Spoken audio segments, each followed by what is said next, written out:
Mesdames, Messieurs, bonsoir. Mardi 24 juillet 2018, voici la une du journal. Clarification, l'épidémie du choléra désormais sous contrôle. Aucun nouveau cas de maladie n'a été signalé en 2 semaines dans les régions sièges du Nord et du Centre. Publication, les résultats améliorés des examens du DCE Board 2018 réjouissent les candidats. Ambiance dans les régions du Nord-Ouest et du Sud-Ouest, alors que la lecture du bac 2018 est en cours sur le poste national ce soir. Préparation, que valent ces groupes d'enseignement pour les concours d'entrée aux grandes écoles? Retour ce soir sur la circulaire du 20 juillet dans la grande enquête du 20h30. Voilà pour les titres. Ouvrons avec les précisions sur la situation du choléra, avec la nouvelle qui inquiète depuis sa confirmation par les autorités sanitaires. Le choléra de nouveau présent au Cameroun, selon des informations du ministère de la Santé publique. 2 régions, le Nord et le Centre, sont en situation d'épidémie. 2 autres sont dites à haut risque, ce sont le littoral et l'extrême nord. Au total, les formations sanitaires auraient enregistré 109 cas suspects, dont 9 décès jusqu'à ce jour. Mais l'épidémie qui a éclaté le 19 mai dans la région du Nord serait maintenant sous contrôle. Rodrigue Bertrand-Tueno fait le point. Des 10 régions du Cameroun, la région du Nord est actuellement celle dans laquelle le plus grand nombre de cas suspects de choléra a été enregistré. 58, donc 5 confirmés et 8 décès. En deuxième position arrive la région du Centre avec 25 cas suspects, dont 3 confirmés et 1 décès. Troisième position, la région du Littoral, 26 cas suspects enregistrés, mais aucun confirmé. À travers les 7 autres régions du pays, aucun cas suspect n'a été enregistré, mais les pouvoirs publics sont sur leur garde. Les cas que nous avons déjà dans le pays ne sont pas tous des cas de choléra, mais nous prenons tous les cas de diarrhée parce que jusque-là, nous n'avions que 9 cas confirmés. Nous continuons donc à traiter. Nous suivons également la confirmation des cas parce que dès que quelqu'un est guéri, on le renvoie à la maison. Et je voudrais remercier nos partenaires, l'OMS, l'UNICEF et les autres, MSF qui est en train d'organiser un centre de traitement de choléra. Les hôpitaux ne peuvent pas traiter partout, donc à un moment donné, il faudra référer les cas dans un centre spécifique pour s'assurer qu'il n'y ait pas une propagation. L'OMS a mis dans quasiment toutes les régions des kits de traitement. C'est des kits de traitement qui peuvent prendre une centaine de patients, de même que l'UNICEF met aussi des kits wash. Les kits wash, c'est tout ce qui permet de protéger non seulement nos personnels, mais également les visiteurs et autres.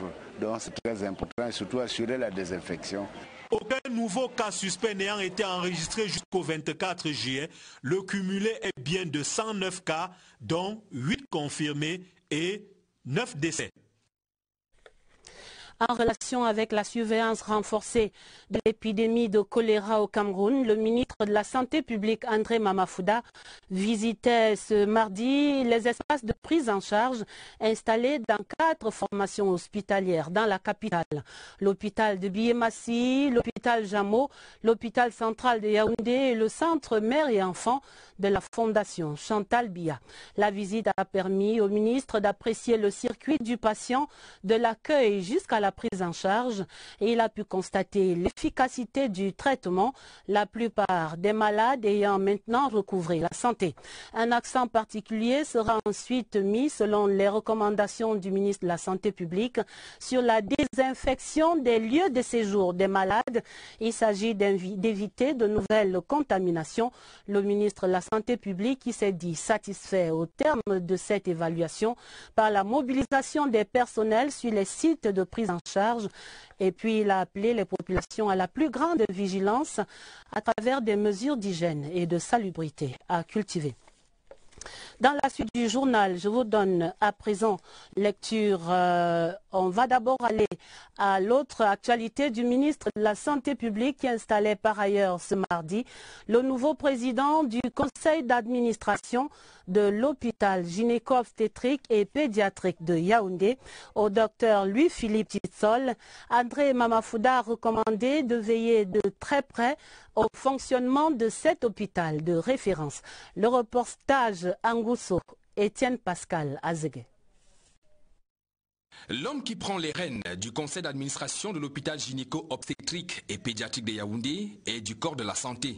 Dr Louis-Philippe Titsol est spécialiste en épidémiologie. Le PCA entrant a occupé d'importants postes de responsabilité au ministère de la Santé publique et dans des structures privées. Il est presque à la maison ici. Je me retrouve dans mon milieu, dont les problèmes ne me sont pas inconnus, compte tenu des précédentes fonctions que j'ai occupées au sein du ministère de la Santé. Je souhaite une franche collaboration parce que rien ne peut se faire de bon s'il n'y a pas une bonne collaboration, s'il n'y a pas de relations interpersonnelles de bonne qualité.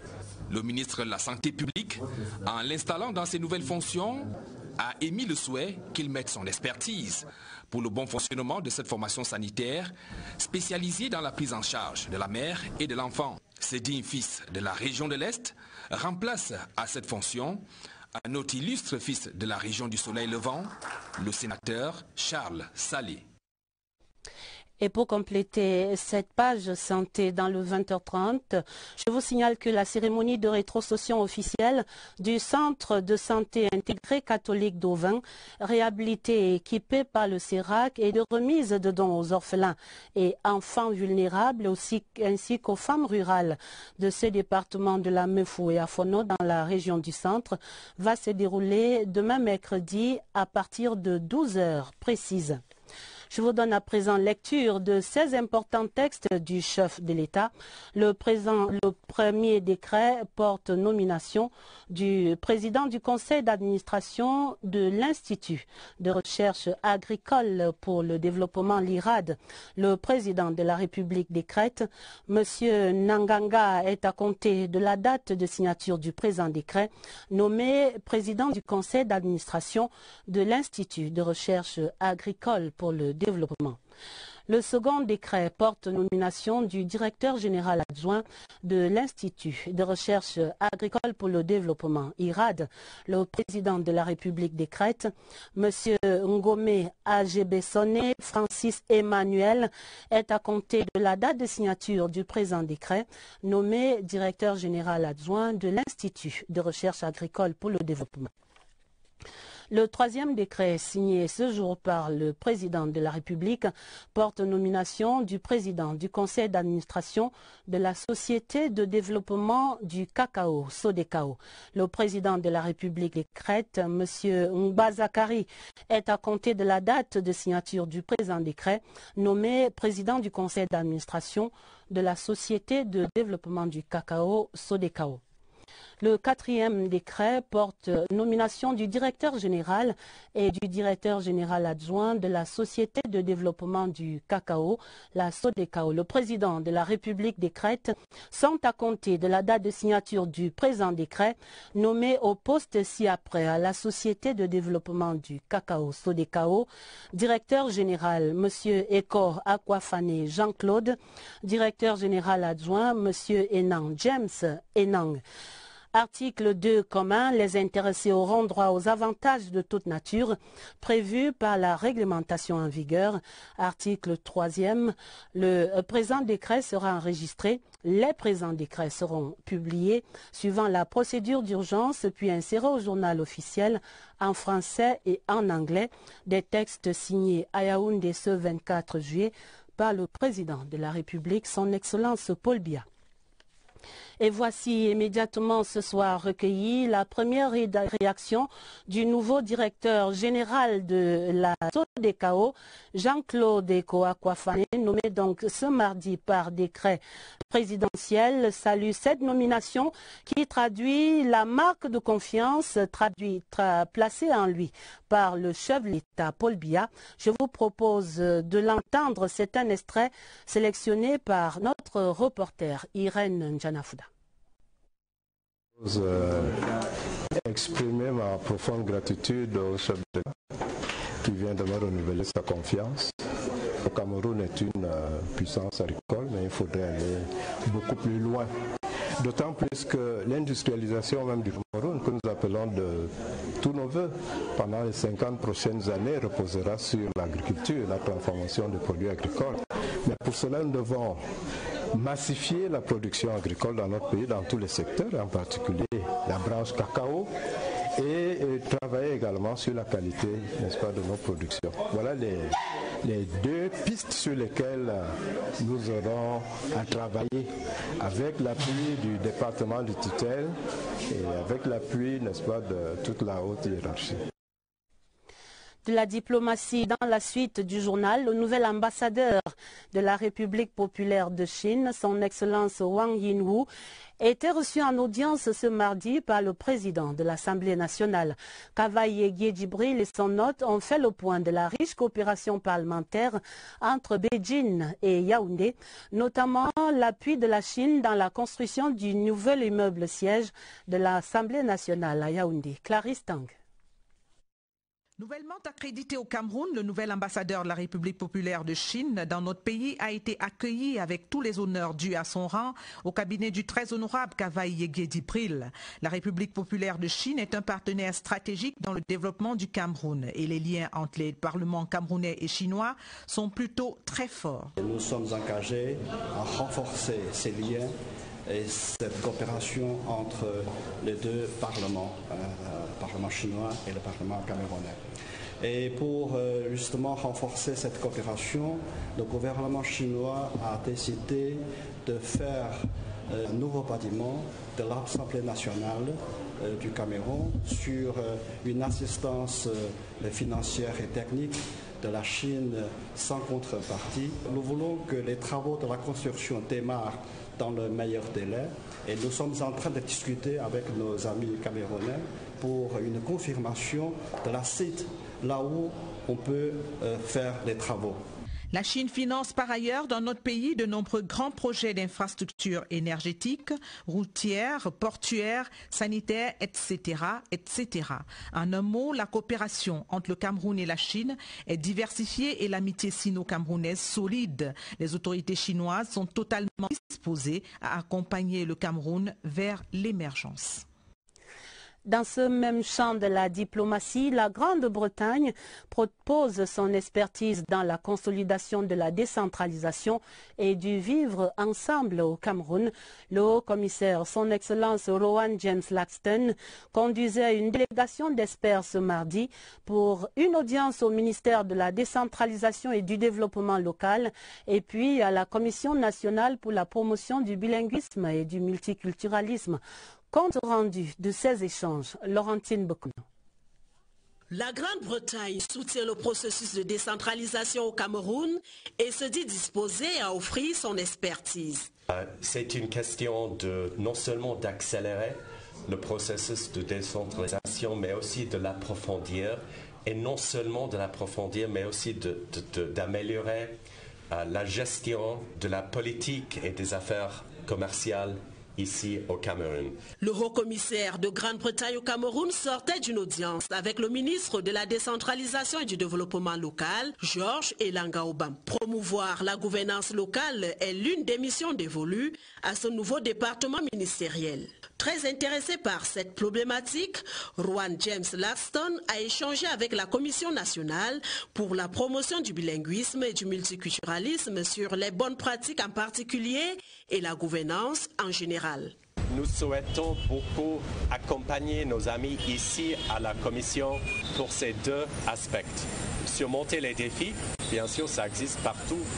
Nous-mêmes en avons de l'expérience, mais surtout maximaliser les opportunités qui existent dans un pays comme le Cameroun avec sa grande diversité.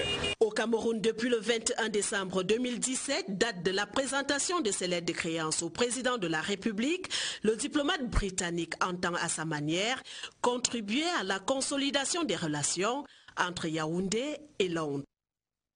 Ce communiqué dans la suite du journal, le ministre délégué à la présidence chargé de la Défense annonce que dans la matinée du lundi 23 juillet à Bamenda, le chef-lieu de la région du Nord-Ouest, c'était donc hier, un cas d'atteinte aux bonnes mœurs a été perpétré par un personnel militaire déployé dans le cadre d'une opération de sécurisation qui visait à rassurer les populations désireuses de vaquer à leurs occupations malgré les mots d'ordre de ville morte que leur imposerait des activistes. Le soldat de première classe Mbita Arthur aurait abusé de la nommée Violet Ndikaou, malicieusement interpellée sous le prétexte d'un contrôle d'identité de routine. Le soldat fautif a immédiatement été mis aux arrêts par la gendarmerie. Il a été déféré au parquet du tribunal militaire de Bamenda ce jour, mardi 24 juillet, afin de répondre au pénal de son acte odieux. Des sanctions disciplinaires seront en outre prises à son encontre. Le ministre délégué à la présidence chargé de la Défense regrette profondément la survenue de cet acte d'un soldat égaré et rassure l'opinion publique de ce qu'il ne saurait entacher l'image et le professionnalisme de nos forces de défense et de sécurité en opération à l'intérieur comme à l'extérieur du territoire national. Enfin, le dit acte, comme tout autre cas d'indiscipline, sera énergiquement sanctionné par le haut commandement conformément à la loi et au règlement militaire afin de préserver le précieux et le solide lien armée-nation dans les 10 régions du pays. Le communiqué est signé du ministre Betty Assomo Joseph. Parlons à présent des examens officiels 2018. Les résultats du baccalauréat de l'enseignement général sont rendus publics en ce moment même sur le poste national de la CRTV. À suivre donc pour les candidats. Et pour les examens du DCE Board, c'est déjà la fête dans les 2 régions du Nord-Ouest et du Sud-Ouest pour la plupart des candidats au DCE O et A-Level. Les résultats sont bien meilleurs que pour la dernière session. Je vous invite maintenant à aller vivre la joie de ces candidats, d'abord à Bamenda, dans ce reportage de Adrien Tanefo.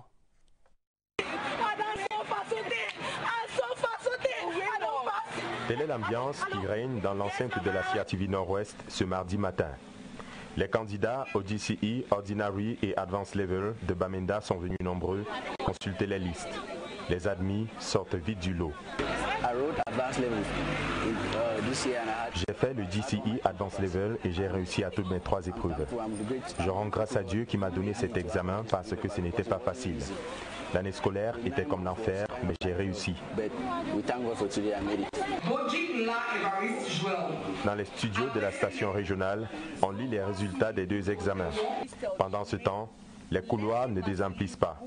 Candidats et parents ont les têtes dans les listes à la quête des noms. Mes enfants ont réussi, oui, en GCE Advanced et GCE Ordinary Level. C'est ça qu'un parent veut. À l'entrée de la CRTV Nord-Ouest, l'on a aussi opté pour la lecture publique des résultats afin de satisfaire les nombreux candidats impatients. À côté, des petits groupes d'aspirants consultent aussi les listes sur des téléphones portables. Elles ont été photographiées et circulent déjà sur les réseaux sociaux. On reconnaît très vite les heureux élus. L'exultation est à son comble. Selon le délégué régional des enseignements secondaires pour le Nord-Ouest, les résultats du GCE sont meilleurs que ceux de l'année dernière. Pour O-Level, pourcentage de 45,17. Pour les Advanced Level, les statistiques ne sont pas venus. La plupart de nos écoles ont au moins 50% pour les Advanced Level. Toutefois, le suspense sera encore long pour les candidats du DCE Advanced Level technique du Nord-Ouest. Ils sont toujours dans l'attente de leurs résultats. C'est déjà également le soulagement dans le sud-ouest pour les DCE O et A-Level, même si on croisait encore ce mardi dans les rues de Buea des candidats à la recherche des points de confirmation de ces résultats au DCE. Un véritable parcours du combattant entre suspense et angoisse que relate ici Elisabeth Nathalie Sonk à Buea. Des candidats à la recherche des résultats du DCI Board après une année scolaire bien pleine. Soucieux et même anxieux, la route qui conduit aux résultats semble introuvable. Je suis venu pour voir le résultat de ma soeur. Il n'y a pas, seulement pour l'année passée. On voit ça souvent à MTN. Il n'y a pas de résultats. Au siège de cette structure, responsables d'établissements et parents ont bravé la pluie dans l'espoir de puiser l'information à la bonne source. Nous sommes venus ici pour voir si on peut avoir, n'est-ce pas, les PV pour qu'on puisse faire accès les résultats aux élèves. Mais jusqu'à l'heure, on est en train d'attendre. Les résultats ne sont pas prêts au niveau du GCE. Les parents des candidats nous appellent toujours pour avoir les résultats, mais on n'a rien. C'est pour cela que je suis venu ici. À Buea, le suspense des résultats du DCI Board, session 2018, se poursuit même après la publication. Dur pour les candidats. Nous restons sur les campus et autres cours de récréation pour le dossier de la rédaction ce soir. Nous reparlons de la circulaire signée vendredi par le ministre de la fonction publique et de la réforme administrative. Joseph Lé a fustigé la corruption dans les réseaux de préparation au concours des grandes écoles. Il mettait ainsi le doigt sur des pratiques séculaires et en même temps qu'il a décliné la responsabilité de son administration dans ces pratiques-là.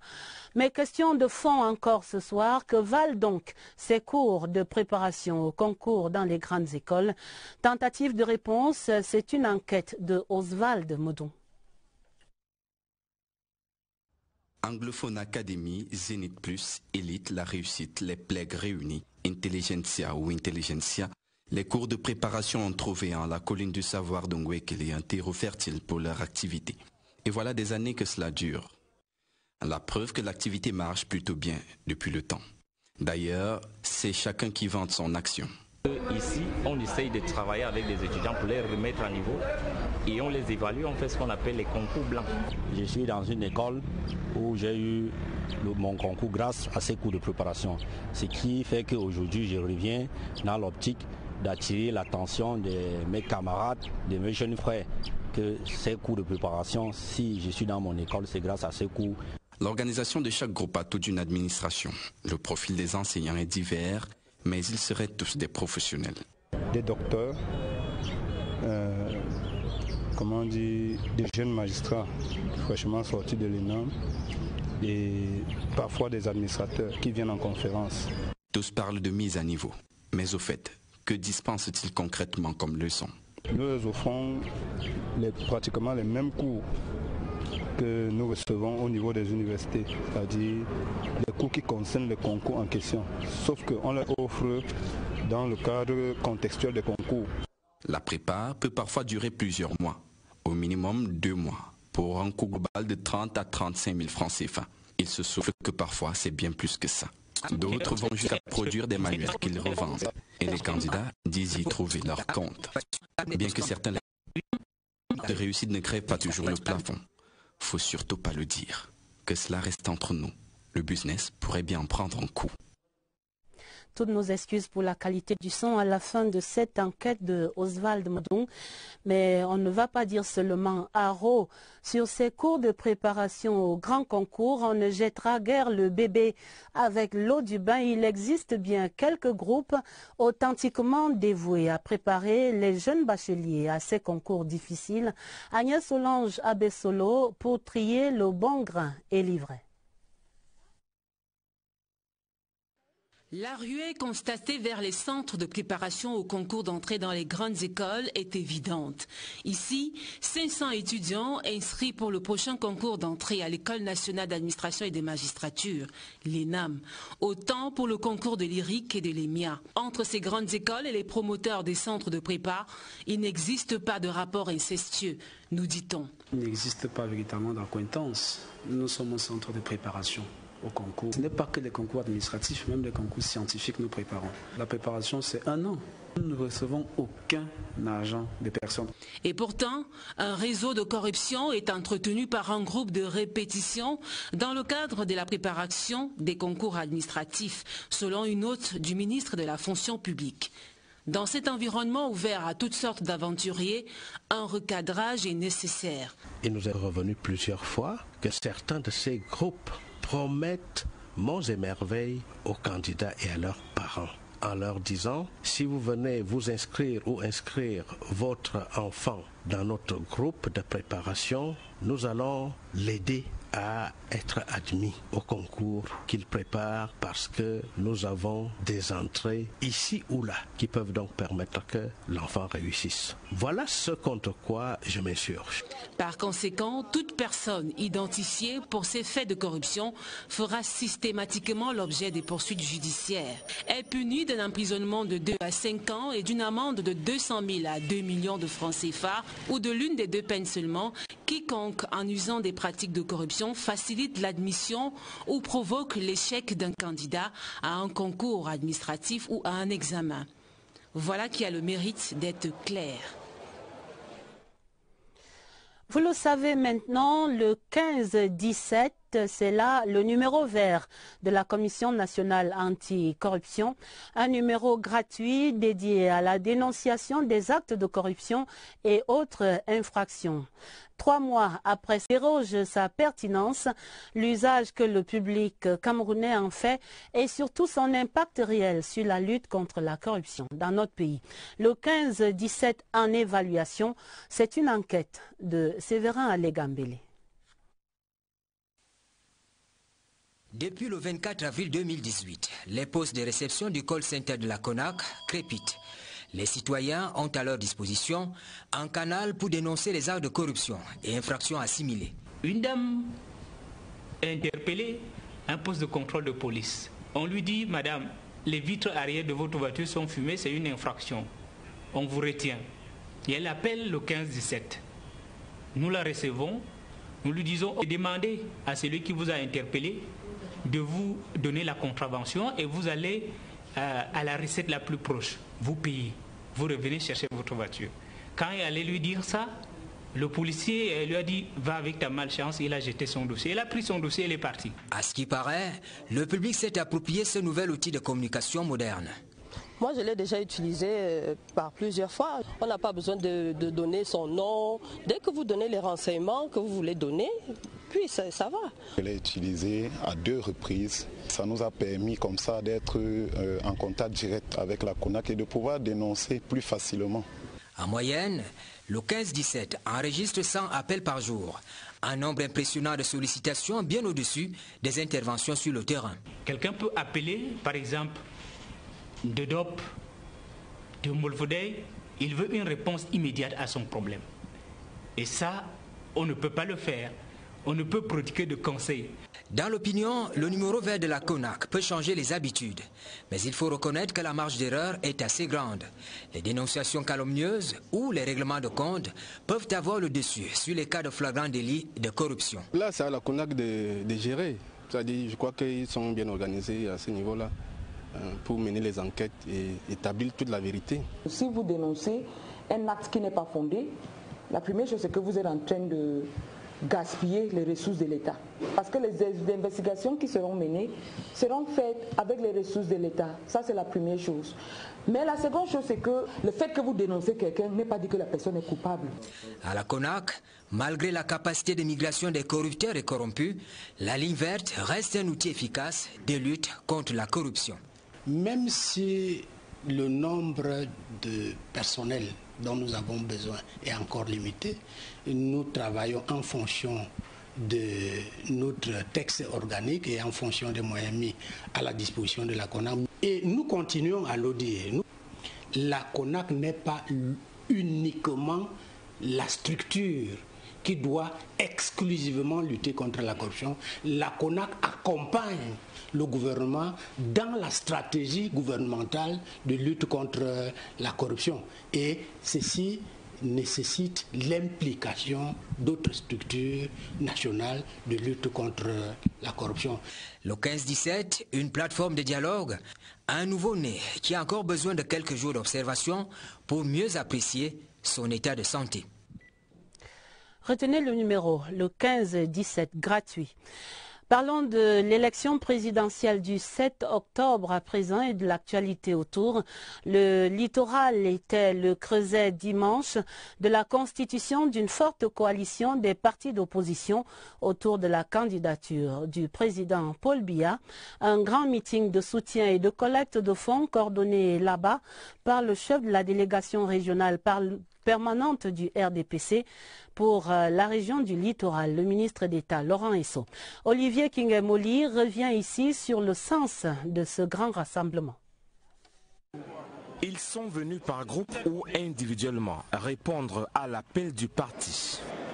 Le chef, lui, s'était déjà prononcé favorablement à leur demande en ces termes bien repris par Laurent Esso.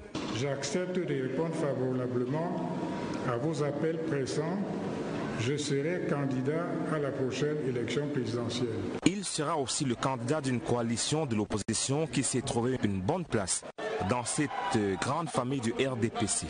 Fritz Ngo, Bapolipo, Jean de Dieu Momo, Banda Kane, Benz Enobate, Moseline Zebaï et Issa Chiroma Bakari ont tous représenté leur formation au rendez-vous du littoral. Tout à l'heure, le président Momo a dit qu'il n'y a pas de doute que le président Biya va gagner. Pourquoi? Je suis président du Front pour le salut national du Cameroun.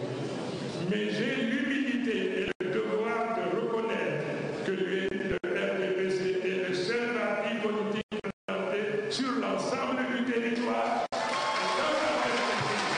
En face, l'apaisement et l'ouverture bienveillante du RDPC pour faire front commun. Dans un militantisme apaisé et sans renoncer à nos convictions fondamentales, nous devons pouvoir nous montrer ouverts à toutes les bonnes volontés qui ont bien voulu et voudront bien se joindre à nous pour conduire ensemble, main dans la main, notre candidat, son Excellence M. Paul Biya, à la victoire. Pour la campagne qui frappe déjà aux portes, la coalition en faveur de Paul Biya dans le littoral a rencontré l'assentiment économique de la ville de Douala. 126 millions de francs CFA collectés en espèces, chèques et promesses de bon augure.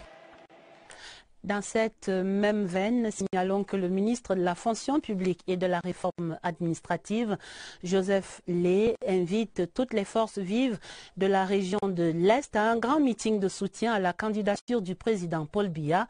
Meeting également de collecte de fonds pour la campagne électorale. Ce sera le samedi 28 juillet à 11 h à la permanence du parti RDPC à Bertois. Parlons économie et les bons points du Cameroun qui sort progressivement de la zone rouge. Ce redressement était relevé par le comité de pilotage monétaire national, comité tenu il y a quelques jours ici à Yaoundé. Le taux de croissance est projeté à 4% pour cette année 2018. Des indicateurs qui passent tous au vert. Mélanie Betebe. Dans un contexte marqué par l'implémentation du programme économique et financier 2017-2019 avec le Fonds monétaire international, l'économie camerounaise est restée dynamique.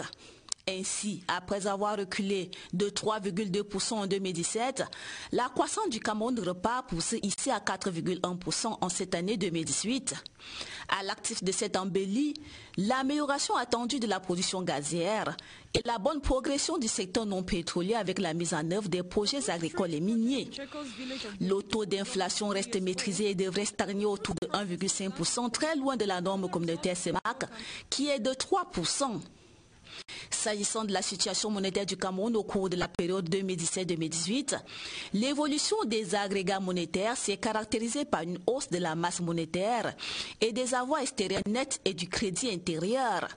La masse monétaire a enregistré une hausse de 10,3%, passant de 4 134 000 milliards en 2017 à 4 559,7 milliards en avril 2018.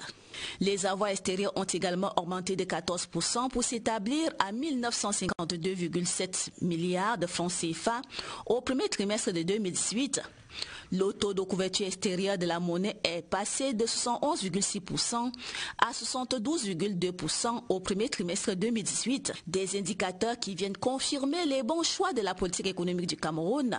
Une politique adossée sur la mise en œuvre du programme de réformes économiques et financières de la CEMAC, le PREF-CEMAC, ainsi que la facilité élargie des crédits qui sous-tend le programme signé avec le Fonds monétaire international. Des experts de 14 pays africains prennent part cette semaine à Yaoundé à un atelier sur la prévention des risques professionnels dans le secteur agricole. Les travaux de 4 jours devraient aboutir à la définition d'une cartographie des risques dans ce secteur de l'agroforesterie. Le point de cette première journée des travaux avec Alvin Giselze. La terre, un bien précieux qu'il faut préserver, mais davantage ce qui, nuit et jour, s'échine à la rendre viable et productive. L'agroforesterie compte parmi les métiers à risque. Un accident sur 2 est enregistré dans ce secteur d'activité. Dans l'agriculture, il y a beaucoup de produits chimiques qui sont utilisés. Et ce sont ces produits chimiques-là qui peuvent entraîner non seulement des lésions corporelles, mais en les inhalant, peuvent entraîner des dégâts au niveau de tous les organes vitaux. Suffisant pour que les 14 pays membres de l'interafricaine de prévention des risques professionnels réunis à Yaoundé cogitent sur l'amélioration des conditions de vie et de travail de ces seigneurs de la terre. Les accidents de travail, ça se voit tout de suite parce que c'est subite et il y a des lésions. Mais la maladie professionnelle, c'est lentement que vous êtes exposé. En Afrique, l'expérience camerounaise sera édifiante au cours de ces assises. L'objet des présents ateliers est d'expliquer aux gens les risques que comporte l'utilisation abusive, en tout cas non maîtrisée, des produits chimiques. Pendant 4 jours, les experts de la santé et sécurité au travail conviés à cette rencontre vont dresser un état des lieux, des connaissances en management, des risques professionnels en agriculture. Et voici le SAGO 2018, le salon de l'action gouvernementale, rebaptisé la vitrine du Cameroun SAGO, s'est ouvert ce mardi au Palais des Sports ici à Yaoundé. Cette 7e édition a pour thème Cameroun sur le chemin de l'émergence, politique publique et implication du citoyen. Pendant 6 jours, le salon va mettre en lumière l'action du gouvernement et les contributions du secteur privé à cette émergence. Sur la cérémonie d'ouverture présidée par le ministre Georges Elanga Obam. Voici le reportage de Marie-Laurence Sunke. Ils viennent des institutions étatiques et du secteur privé. Ils s'impliquent à leur manière à l'émergence du Cameroun à l'horizon 2035. Ils sont venus participer à cette plateforme qui met en exergue l'action publique et les besoins réels des populations. Il est important que les populations, qui sont des parties prenantes indispensables des politiques publiques, disent également leurs mots. Et donc nous pensons, à travers cette édition du SAGO, attirer l'attention du gouvernement sur la nécessité de démocratiser le concept d'émergence. Cette grand-messe est une occasion de partage et de diffusion des informations relatives aux réalisations en direction des collectivités locales décentralisées, un cadre de rapprochement de l'administration des administrés, une vitrine du travail gouvernemental. Le service des populations se manifeste par des choses concrètes. Aider des jeunes gens à trouver du travail, montrer que l'on peut produire du cacao, du café, boire du chocolat et du café fabriqué au Cameroun, que l'on peut obtenir un financement pour construire une résidence lorsque l'on est jeune et j'en passe. Environ 250 exposants sont attendus à cette édition, une édition déclinée en journées sectorielles qui sont meublées par des conférences thématiques en direction des collectivités territoriales décentralisées, l'apport de l'entrepreneuriat privé pour le développement local et la contribution de la population à la gestion des affaires qui l'intéressent. L'UNESCO et la CRTV se donnent la main pour dire non aux fake news et pour encourager l'éducation de la jeunesse. Le représentant de l'UNESCO au Cameroun, Salah Khaled, et le directeur général de la CRTV, Charles Ndongo, échangeaient ce mardi sur l'élaboration d'une plateforme commune d'éducation pour la jeunesse. Daniel Menanga donne des précisions sur ces échanges. Un regard plus avisé sur les pages des réseaux sociaux. Imaginez toutes ces vidéos truquées, choquantes et autres fausses nouvelles passeraient alors inaperçues. Cette vision, l'UNESCO propose de l'intégrer dans les esprits des jeunes. Et pour l'Organisation des Nations Unies pour l'éducation, la science et la culture, la CRTV est le meilleur véhicule. Pour sensibilisation des jeunes, de la jeunesse, de l'enfance sur les dangers de fake news et l'incitation à la haine et la violence sur les réseaux sociaux et les autres médias à travers des spots vidéo qui seraient produits par la CRTV. Il y a beaucoup de possibilités de partenariat dans ce domaine. C'est les connaissances techniques à travers le programme MIL, Media and Information Literacy. Meilleur véhicule et excellente vitrine pour exposer le patrimoine culturel riche du Cameroun. Autre volet sollicité par l'UNESCO, l'accès à l'éducation pour tous, complètement dans les missions de l'UNESCO et de la CRTV. Rendez-vous très prochainement sur les médias sociaux et sur les antennes de la CRTV. Et cette bonne nouvelle en page des sports, bonne nouvelle pour les clubs du championnat national de football MTN Elite One au Cameroun. La Confédération africaine de football, la CAF, vient de passer de 2 à 4 le nombre de clubs camerounais autorisés à prendre part aux compétitions africaines interclubs, notamment la Champions League et la Coupe de la CAF. Voici les implications de cette décision expliquées ici par Jean Syriac, BC. Le football camerounais des clubs retrouve la place qu'il occupait à la bourse des valeurs du sport roi sur la scène continentale, au lieu de 2 places, comme c'était le cas la saison écoulée. La faute à une dégringolade au classement, le Cameroun pourra de nouveau envoyer 4 ambassadeurs en compétition africaine interclub, soit 2 en Champions League, à savoir le champion du Cameroun et son dauphin. Les 2 autres places sont réservées au 3e du championnat et au vainqueur de la Coupe du Cameroun. C'est une correspondance de la CAF adressée aux fédérations nationales le 17 juillet qui véhicule l'information. Le fait d'avoir reversé son regard sur le Cameroun est celui du retour en force de Coton Sport de Garoua. Je veux parler de Marius Mwadji Maldi, l'attaquant de Coton Sport, qui est parti directement de Garoua pour Porto. Ça, on ne l'avait plus vu il y a fort longtemps. La décision de la CAF a le de relancer la bataille de positionnement à 2 journées de la fin du championnat d'élite, en même temps qu'elle offre quelques avantages au club camerounais. Le premier avantage, c'est d'abord la destination pour le Cameroun qu'on vendra ici. Et aussi, il faut dire que ça va apporter encore beaucoup d'allant, d'engouement et beaucoup de compétitivité dans ce championnat-là. Parce que désormais, on sait qu'être 2e de notre championnat n'est plus une place honorifique. À ce jour, seul Coton Sport de Garoua, déjà sacré champion du Cameroun, a réservé sa place sur la scène continentale. Les 3 autres sièges cherchent encore preneur. De quoi donner du piquant à la fin de la saison.